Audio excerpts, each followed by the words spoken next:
آست حسین بادشاہ حسین دین است حسین بی پناہ است حسین سرداد نداد دست در دست یزید حقا کہ بنائے لا الہ است حسین۔ بسم اللہ الرحمن الرحیم۔ ایاک نعبد و ایاک نستعین۔ ناظرین، ایک بات یاد رکھیے گا کہ جو لوگ کہتے ہیں کہ میدان کربلا میں حضرت امام حسین رضی اللہ عنہ کی جو شادی کے وقت ان کی مدد کو کوئی نہیں ہے، یہ بات غلط ہے، کیونکہ میں آپ کو بتاتا ہوں کہ جس وقت حضرت کربلا میں کوئی بھی شخص اگر کسی بھی جنگ میں جاتا ہے تو اپنے بچوں کو، اپنی بیٹیوں کو، اپنے بیٹوں کو وہ کبھی ساتھ لے کے نہیں جاتا، بلکہ ان کے جنگجو ساتھی ہوتے ہیں جو کہ گھوڑوں پہ تلواریں نیزے وہ لے کے وہاں پہ روانہ ہوتے ہیں۔ کیونکہ آپ نے یہ جنگ کے بکی میں کھڑے ہو کے کہا تھا کہ نانا میں جا رہا ہوں کوفہ، دمشق اور شام کے لوگوں کو بچانے کے لیے۔ جنگ بکی میں انہوں نے یہ کہا تھا کہ نانا تیرے کرم کے خزینے کی خیر ہو، میں جا رہا ہوں تیرے مدینے کی خیر ہو۔ آپ جس وقت سن 61 ہجری میں آج کے دن یعنی 2 محرم الرام کو آپ کربلا میں پہنچے، کربلا کے جو لوگ تھے، مطلب وہاں پر کوفے کے لوگ تھے، انہوں نے اب آپ کو کہا کہ آپ جو طرح یہاں پہ دین کی تبلیغ کے لیے، اپنے نانا کے دین کی تبلیغ کے لیے یہاں پہ تشریف لائیں، اور سینکڑوں کی تعداد میں خاتمہ پہ پہنچے۔ اس کا جائزہ لینے کے لیے، علاج کا جائزہ لینے کے لیے کوفے کا انہوں نے اپنے خالہ بھائی جو ہے حضرت مسلم نسیم کو بھیجا، جنہیں مثلاً کفارے جو وہاں کے تھے یزیدی، انہوں نے ان کو شہید کر کے ان کا مثلاً جسم مبارک مثلاً وہ تاروں کے ساتھ لٹکا دیا شہر کے گیٹ پہ۔ تو آپ جس وقت روانہ ہوئے ان کو جا کر وہاں پر علاج کا جائزہ لیا تو انہیں پتہ چلا کہ یہ جو مثلاً یہ ان کی چال تھی، کوفہ کے لوگوں نے جو مثلاً یہ دین کے ساتھ اور ہمارے ساتھ غداری کی ہے۔ آج جس وقت پہنچے تو 72 ساتھی تھے، جس میں آپ کے بیٹے بیٹیاں نواسے سب کچھ وہ آپ کے ساتھ تھے، اور ایک خیمہ جان آپ ہو گئے۔ 17 محرم الرام کو جو یزیدی فوج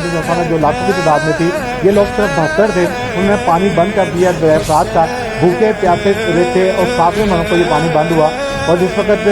9 محرم کی رات کو نماز کے وقت آپ نے اپنے تمام ساتھیوں کو اکٹھا کیا اور انہیں یہ کہا کہ جو کوئی جانا چاہتا ہے، میں تو شہادت کے لیے آیا ہوں، مجھے پتہ ہے کہ یزیدی فوج نے ہمیں چاروں طرف سے گھیر لیا ہے، وہ ہمیں یہاں سے نکلنا نہیں دیں گے، اور نہ ہی میں نکلنے کے لیے آیا ہوں، میں تو یزید کی آپ کو بیعت بھی نہیں کرنا چاہتا، میں جو شہادت کے لیے آیا ہوں۔ تو میں اندھیرے میں جو میں آپ کو کہہ رہا ہوں کہ جس دن سے جانا وہ چلا جائے، میں اس بات کی جو روزہ قیامت گارنٹی دوں گا، اس بات کی گواہی دوں گا کہ آپ نے جو پیٹ نہیں دکھائی، بلکہ میں نے آپ کو اجازت دی تھی کہ آپ کو جو صحیح اسلام میں واپس چلنی ہے، آپ کو کوئی نہیں روکے گا۔ لیکن جس وقت دیے جلائے گئے تو آپ حیران تھے کہ ایک بچہ بھی وہاں سے نہیں گیا، اور سب کی جو شوق شہادت تھا کہ وہ آپ کے شانہ میں شانہ لڑیں اور یہ یزیدی فوج کو شکست دیں۔ آخر وہ دن آ گیا جس دن جو وہ یوم ٹور تھا، تو ایک جن تھے جعفر، وہ جنات کے سردار تھے، تو ان کے محل میں اس وقت جشن منایا جا رہا تھا، تو 2 جن جو ان کے تخت سے نکلے اور وہ رو رہے تھے۔ تو انہوں نے کہا کیا بات ہے، آج جشن کا دن ہے، تم رو کیوں رہے ہو؟ تو انہوں نے کہا کہ نواسہ رسول حضرت جو اپنا بی فاطمہ زہرا اور حضرت علی علیہ السلام کے جو حضرت حضرت امام حسین، ان پر تیروں کی برسات ہو رہی ہے، چاروں طرف سے ان کو گھیر دیا گیا ہے، اور وہ زخمی حالت میں جو وہ اپنے گھوڑے سے گر پڑے ہیں، لاکھوں کی تعداد میں جو دشمن جو ان پر ٹوٹ پڑے ہیں۔ تو جعفر جن نے اسی وقت دہشت بند کروایا، اور انہوں نے اپنے سینکڑوں جو جنات ساتھی تھے ان کو لیا اور جنگی لباس پہنا، تلوار لی گھوڑے کے، وہ ایک پل میں جو وہ میدان کربلا میں پہنچ گئے، لیکن وہ حیران رہ گئے کہ وہاں پہ جو ہزاروں کی تعداد میں فرشتے جو وہ تلواریں لے کے کھڑے تھے، اور انبیاء کرام کی ایک بڑی تعداد وہاں پہ تھی، ایون کہ حضرت علی رضی اللہ عنہ بھی وہ وہاں پہ موجود تھے، لیکن حضرت امام حسین نے جو سب کو ہاتھ کے اشارے سے منع کیا کہ آپ نے کچھ نہیں کرنا، اور سب لوگ منتظر تھے کہ نواسہ رسول کو ایک اشارہ کریں تو وہ دشمن پر نسبت نبوت کر دیں۔ تو آپ وہ جنات کے جو سردار تھے وہ جعفر، وہ ان کو اشارے سے بلایا امام حسین نے، اور ان کو انہوں نے کہا کہ اے نواسہ رسول، اے اللہ کے نبیوں کے سردار اور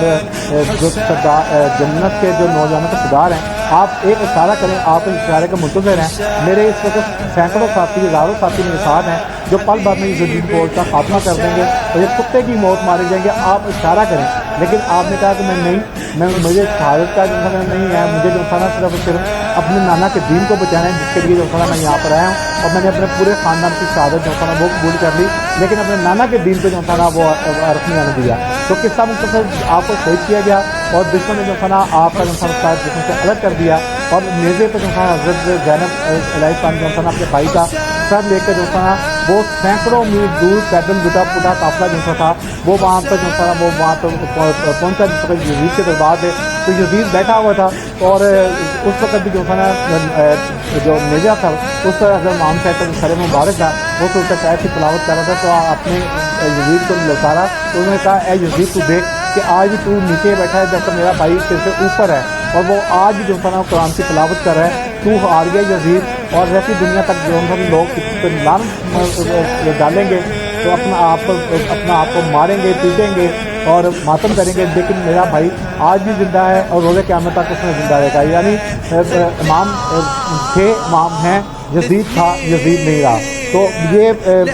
جو دن ہے یہ انتہائی جو تھا نا بھائی چارے کے دن ہے، اس میں کوئی جو تھا تفرقہ بازی نہیں ہونا چاہیے، ایک دوسرے کو جو تھا نا جو ذل جنا کے راستے ہیں، سنی حضرات سے بھی گزارش ہے کہ وہ سبیلے لگائیں اور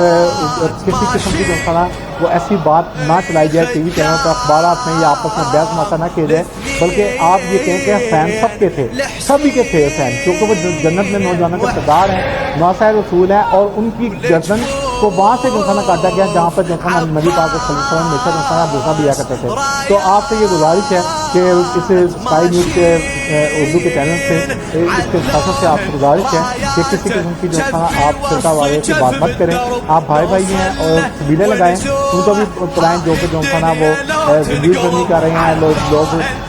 جو نیاز تقسیم کر رہے ہیں، اس میں نہ صرف پہلے ففٹی بلکہ اہل سنت کی بڑی تعداد میں جو تھا نا زیادہ نیازیں ہوتی ہیں، 9-10 کو تو اس قدر ہوتی ہیں ان کی انتہا کوئی نہیں، تو آپ سینے لگائیں، نظر و نیاز کریں اور ان پر درود و سلام بھیجیں، کیونکہ ہم جن کا کھاتے ہیں وہ اہل بیت کے لوگ ہیں، اللہ سے دو دعا مانگنی ہے، ان سے اہل بیت کا واسطہ دے کے دعا مانگیں، نبی پاک صلی اللہ علیہ وسلم کا، ان کی اولاد کا، چاروں خلفائے راشدین کا، اس کے بعد جو ہے حضرت بی بی فاطمہ الزہرا کا، اور نبی پاک صلی اللہ علیہ وسلم کے شہزادوں کا، اور حضرت محمد صلی اللہ علیہ وسلم کی چاروں بیٹیوں کا، ان کے شہزادوں کا، ان کے بیٹوں کا، اور خلفائے راشدین، ازواج مطہرہ، اس کے علاوہ جو ہے جو صحابہ کرام ہیں، اولیاء اللہ ہے، اور خاص طور پر آخر پہ جو نا اللہ کو جو نا واسطہ دیں، شہدائے کربلا خاص طور پر حضرت محمد صاحب کی شہادت کا، دیکھیں آپ کی دعائیں کیسے پوری نہیں ہوتی، اللہ تعالیٰ آپ کے عزت کو برکت بھی ڈالے گا، آپ کو جو نا عزت بھی دے گا، کیونکہ واسطہ دیا آپ نے ان کا ہے جن کی وجہ سے یہ کائنات چل رہی ہے، انہی کی وجہ سے ہم لوگ کھا پی رہے ہیں، انہی کی وجہ سے ہمیں عزتیں ملتی ہیں، انہی کی وجہ سے ہمیں جو رزق ملتا ہے۔ تو آپ اللہ کو ہمیشہ جب دعا مانگیں تو اہل بیت کا جو واسطہ دے کے مانگیں، دیکھیں آپ کی دعائیں کیسے پوری نہیں ہوتی۔ ناظرین یہ جو 10 دن ہیں انتہائی خاص ہیں، دشمن نے پاکستان کو چاروں طرف سے گھیرا ہوا ہے، آپ دعا کریں کہ 4 دن خیر سے گزر جائیں، بھائی چارے کا جو نا آپ ثبوت دیں، اور دشمن کو منہ توڑ جواب دینے کے لیے جو نا آپ بھائی بھائی بن کے جو نا مطلب وہ اگر خدا نہ خاصہ کوئی ایسا موقع آتا ہے تو ثابت کریں کہ آپ اہل بیت کے صفائی ہیں اور جان نچھاور کرنے والے ہیں، آپ امام حسین کے پیروکار ہیں، اور انہی کے راستے پہ چلتے ہوئے جو نا آپ نے جانوں کا نظامہ بھی اگر آپ کو پیش کرنا پڑا تو آپ گریز نہیں کریں گے۔ اللہ تعالیٰ جو نا یہ جو 10 دن ہے اس کے بعد جو نا پاکستان کی حفاظت فرمائے، دشمن کا منہ کالا ہو وہ نصف نبود ہو جائیں، اور ہماری یہ دعا کہ پاکستان زندہ رہے، اسلام کا جو نا بول بالا ہو۔ اسی کے ساتھ اجازت دیجیے یہ 10 دن جو نا آپ کے ساتھ جو نا ہم روزانہ کی بنیاد پر جو نا یہ شہدائے کربلا کا ذکر کریں گے، آپ ہمارے لیے بھی دعا کیجیے گا، ہماری رہنمائی بھی سنائیے گا، جہاں کوئی غلطی ہو تو اس کی اصلاح کے لیے بھی ہم ہماری سکرین حاضر ہے، ہمیں میسیج کریں، ڈیفینیٹ ہم جو اس کا اضالہ بھی کریں گے۔ اجازت دیجیے، پاکستان زندہ باد، اسلام پائندہ باد۔ بادشاہ حسین، دین اصل حسین، کی پناہ اصل حسین، سرداد مداد دست در دست یزید، حقا کے بنائے لا الہ اصل حسین۔